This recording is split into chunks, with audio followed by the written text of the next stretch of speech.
In July 2023, we dropped a video about R&B singer and actor Marques Houston's relationship with his young bride, Miya. And if we're being real, we went a little easy on him last time. But today, we're back, besties, and we have a red flag edition of this hot, stankin' mess for you to devour.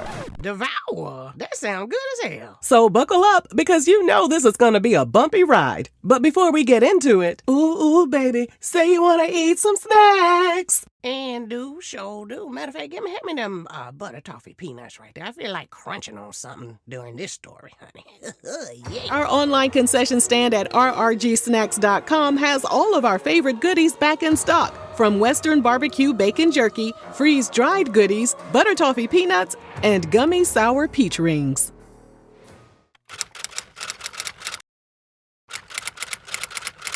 Picture this. The year was 1989, and a young songwriter and producer named Chris Stokes had a vision. According to the Washington Post, he wanted to put together a preteen singing group with the harmonies of Boyz II Men, but with the innocent charm of the early days of New Edition. Jerome Jones was the first recruit, and the search for more members began.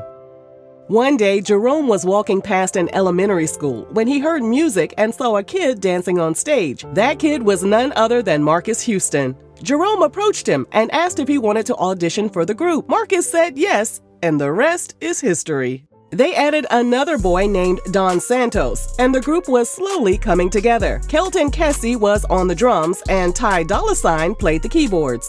Don didn't last. His parents wanted him to focus on getting a real education. So Kelton got promoted from drummer to the group's third member. Their debut album, On Our Worst Behavior, dropped in 1992 under Virgin Records. And guess what? It was a big-ass flop, and Virgin Records kicked them to the curb. Go home, Roger. But they weren't ready to throw in the towel. They regrouped, signed with MCA, and released their second album, Playtime Is Over. They were only 13, but the music appealed to all ages. With songs like Never Lie and Constantly, they snagged 2 gold records.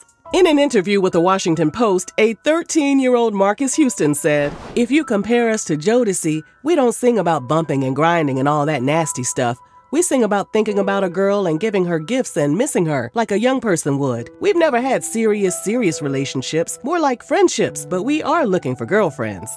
But relationships would have to wait. Their hit singles created a demand for personal appearances. They left the 8th grade, hired tutors, and continued their studies while on the road. Marques also dabbled in acting, and in 1994 he snagged the role of Roger on Sister Sister. Immature released their third album, We Got It, in 1995. And then in 1997, Marques' life took a tragic turn when his mother passed away from cancer. At just 16, he poured his grief into the notes of the group's album, The Journey, with a dedication that read, "I know I'll see you sometime, but until then, I'll strive to be the damn best entertainer in the world so you can look up to me and be the proudest mother that you can be." In 1999, Immature changed its name to IMX. They released 2 albums, a greatest hits album, and appeared in various film and TV projects. By the time IMX released their last group album in 2015, Marques had already branched off and was releasing solo projects, all while playing the field. He had a whirlwind engagement to My Wife and Kids actress Jennifer Freeman, but things fizzled out. And here's where things get even messier. Give me the tea, child. Give me the tea. Marques has admitted he never really wanted marriage or kids. In an interview with Vibe magazine, he confessed, "Every woman that reminded me of my mom, I found myself searching for that. I had mommy issues because I was so young and just searching for that, but nothing can ever replace your mom." Mommy issues are one thing, but can you blame him for wanting to find a woman to fill that void? Losing a parent leaves scars that can last a lifetime. According to Psychology Today, children who lose parents often grapple with depression, anxiety, and destructive coping mechanisms like substance abuse and emotional eating. And the trauma, it can leave them searching for something or someone to fill a void that may never truly heal. So, from the start, he was setting up his future partner to fail, because no woman could ever truly replace the pedestal on which he placed his mother. And then came the shocking allegations. Demario Raz B. Thornton of B2K and R&B singer Quindon Tarver, who were both affiliated with Chris's TUG record label, publicly accused Chris and Marques of inappropriate behavior during their childhood. The claims were gut-wrenching, casting a dark cloud over the legacy of the men once seen as R&B's golden boys. Quindon talked about his experience during a 2008 interview with Vibe magazine, and in November 2010, Raz B released a video of a phone call between him and Quindon. During the conversation, they exchanged stories about the alleged abuse at the hands of Chris and Marques. It hurt me. So you were telling me that it's okay. Chris are you talking about that wooden bed Chris had, that real high wooden bed? Yes. Yeah, I know about that bed. Marques headed to court to file a restraining order against Raz B. Marques said the allegations were false, and he claimed he had suffered emotional distress from Raz B's accusations. The restraining order was approved. Quindon tragically passed away in April 2021 following a car accident, taking whatever untold truths he carried with him. If you want to dive deeper into his story, we covered it in a previous video, and the link is waiting for you in the description box. Marques eventually shifted his focus from fame to faith. By July 2016, he was preaching a whole new gospel, announcing that after years of wild partying and slanging his dangalang every which way, he was turning his life around and getting baptized as a Jehovah's Witness. If you're familiar with the religion, then you know it comes with some pretty strict rules. No premarital hanky-panky, no homosexuality, no adultery, no smoking, no drunkenness, no substance abuse, no blood transfusions, no traditional holiday celebrations, and the list goes on and on. Not everyone was on board with Marques' new path, and the backlash was brutal, forcing him to defend himself on Instagram. He wrote, "Dear friends, please do not post negative comments on my pictures. I am very happy with my choices and my decisions, and I would love if everyone just left positivity, especially with so much negativity going on in the world today." But here's the real question. Was this transformation authentic, or was it just a desperate attempt to scrub away some unknown stains of his past? Meanwhile, Miya was born on October 7, 2000, and grew up in California. She told Rolling Out magazine that her grandparents primarily raised her because her father was absent and her relationship with her mother was, let's just say, complicated. Broken home? Check. Vulnerable teenage girl? Check. And here comes the kicker. She was introduced to the Jehovah's Witness faith as a teenager by her family. But here's a question. Is there a difference between being born into a faith versus being introduced to it later in life? Especially one as strict as Jehovah's Witnesses. Did Miya really have the discipline to abide by their moral code? Or was she just a lost soul searching for guidance? During one of their Jehovah's Witness conventions, Miya approached a girl and suggested they be friends. That girl happened to be Chrissy Stokes, Chris Stokes' daughter. Chrissy introduced Miya to her dad, Chris Stokes, and suddenly Miya was swept into the Stokes family fold, bonding so deeply with them that she started calling Chris her spiritual father. At a 2018 Jehovah's Witness convention, Chrissy introduced 37-year-old Marques to 17-year-old Miya. During an episode of TV1's Uncensored, Marques said they didn't really engage in any kind of conversation, and they didn't have a connection initially. Eventually, they started talking more. Marques said, "And you know, when we did finally start to talk, I was like, this woman is like me." She's 17, Marques. Ain't no woman in sight. That's a girl. This girl is like me. That's what you meant.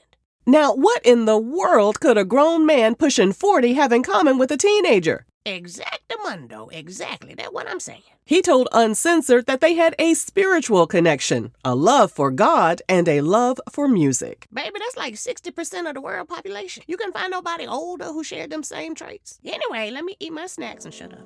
And here's the real kicker. He said she reminded him of his late mother. Oh, hell no. Red flag on the plate. Ding, ding, ding, ding, ding. Miya confirmed to Rolling Out that Marques was a bit standoffish at first, but over time he opened up and she started feeling like there was mutual interest. Miya confirmed they didn't start dating until after she turned 18, but dating as a Jehovah's Witness is a bit different from how y'all heathens get down. Excuse me? You're right, though. You're right. She told Rolling Out that Marques asked her grandma for permission to date her, and her grandma said yes. Now, what the hell she do that for? You know what? 18-year-olds can be a little expensive. They starting to drive. They want the latest clothes, makeup, skincare, blah, blah, blah, getting braids installed, all all that costs money. Little girls can be expensive. And I guess Grandma was like, yeah, date somebody who got a little money. Help me out around here. Then came the courting process. Courting is the slow process of pursuing someone through long and intimate conversations to establish an emotional bond. That's what we used to do back in the day. See, that's the part y'all be skipping. Y'all go right to the bedroom and have a baby. We need to revisit courting, okay?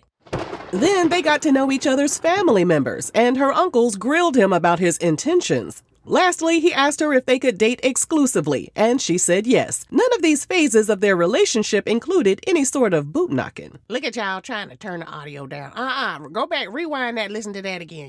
None of these phases of their relationship included any sort of boot knocking. No boot knocking during the courting phase. When Marques and Miya first started talking, Marques made it clear he didn't want kids. But after getting to know Miya, suddenly his tune changed. He told Rolling Out magazine, "You know, when you love someone so much, of course you want to have a baby with them." What signs would a teenager show an older man that would make him completely change the direction of his life? Was Miya just the lucky woman who happened to be around when Marques was ready to settle down? Or did he have true feelings for her? You mean unlucky woman, don't you? Bestie, you so damn messy. They went Instagram official on October 20th, 2018, just 13 days after Miya's 18th birthday. Child, you ain't did all that in no 13 days. You ain't had no courting phase, meet the family, talk to the uncles, go exclusive 13 days. You ain't fooling no damn body. The internet lost its collective mind, accusing Marques of robbing the cradle and questioning why a 38-year-old man would even be interested in a teenager. Boom. And when Marques proposed to Miya just 5 months later, in March 2019, it only made things worse. But here's the thing, for Jehovah's Witnesses, quick engagements aren't all that uncommon. The public kept dragging Marques through the mud, so he took to Instagram with a lengthy post defending his relationship. He insisted they didn't start dating until she was 18 and that everyone in his life adored her. But the most important thing, he claimed, was that they had Jehovah's blessing. Jehovah said, now why am I in it? But from there, an interesting rumor started circulating online. An online site claimed that Miya matched the description of a missing teenager named Mayana Juanita Dickey, a girl reported missing from Oregon in 2016 at age 15. According to the site, Miya's birth mother, Paula Harris, lost parental rights, and Miya was adopted in California back in 2012. The girl reportedly ran away from her adoptive parents' home to reconnect with her biological mother. But here's the kicker. We found an Instagram post where Miya tagged her biological mother, and guess what? Her name is Paula, the same Paula listed on the National Database for Missing Teenagers. So, were the rumors true? Marques addressed the allegations in a vague interview with Vibe magazine, saying, "The fact that she did run away from home and the fact that she had a rough life as well. A lot of people played on that, but none of the rumors are true." Come again now. What in the talking in circles is going on here? He then went on to say that after getting to know her, she told him about her backstory, and it made him respect her even more. He added, "For somebody who can be young and go through all that and still be spiritual and mentally okay, I thought that was respectable." Sir, she 18. How you know she okay? She ain't old enough to know if she mentally okay. But was it respect or manipulation? I'll take manipulation for 200, Alex. Despite all the controversy, Marques and Miya went through with the wedding in August 2020. She was 19, he was 39. Marques bragged about how much he loved being a husband, telling Rolling Out, "I don't want to sound cliche and say we are very happy, but we are truly happily married." They welcomed their daughter Zara in December 2021 and settled into married life. He released his 7th solo album in 2022, and in April 2023, he stuck his foot in his mouth big time. Marques gave a jaw-dropping interview to Page 6 defending his decision to marry a teenager. According to him, women his age have too much baggage. He said, "They're typically single mothers, and that was a red flag for me." And apparently, his dad had always told him to find someone without kids to avoid baby daddy drama. And you don't have baggage, Mr. Houston. You the only one trying to turn somebody into your mama instead of taking your ass to therapy. And I ain't got to even touch the Raz-B and Quentin allegations, but yeah, you the one with the baggage, nigga. But Marques wasn't done. He claimed women his age were too independent and acted like they didn't need a man. He wanted someone he could take care of, and Miya was everything he prayed for. Oh, and just in case his critics were wondering, he added, "Although she was young, I'm young in spirit." Spoken like a true weirdo. Of course, his comments were met with outrage. The backlash was so fierce that even his former IMX bandmate Jerome Jones had to issue a public apology on Marques's behalf, making it clear that Marques's views didn't reflect those of the group. Marques tried to clean up his mess by telling Essence magazine that his words were taken out of context and that he had nothing but respect for single moms holding it down on their own. But was he really sorry or just feeling the heat from the backlash? I'll take feeling the heat for 500, Alex. Meanwhile, Miya gave birth to their son Grayson in December 2023. They also became business partners, with Miya doing photography and makeup for Marques's Tubi movies. She told Essence magazine, "We're always working and we're together 24/7. Girl, that ain't a flex. It sounds like control to me. That's what it sounds like. Studies have shown that having some alone time in marriage is a good thing and can actually lead to a stronger connection. Spending excessive time with a partner can sometimes be a sign of insecurity.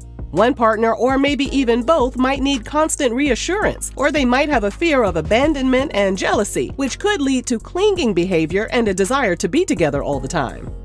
While chatting with Essence magazine, Marques addressed the online criticism they had received. He said most people online who comment negatively about them are just looking for attention, so it's easy for him to just ignore them or brush it off. Miya, on the other hand, revealed it was a bit harder for her to ignore the naysayers. She said, "I feel like it was easier for Marques to adapt to that. He has been in the spotlight since he was 9, so he already knew how to take those punches. But for me, it's new territory completely." She said she would receive a bunch of unsolicited DMs from people, some of whom were trying to warn her to be careful. Some people also told her to run and blink twice if she needed help. Did you do that, bestie? Was that you? Was that you and that girl DM? That sounds like something you would say. Instead of listening to her concerned supporters, Miya said she would just post her content on Instagram and TikTok and then quickly close the app. She said, "I don't really pay attention anymore."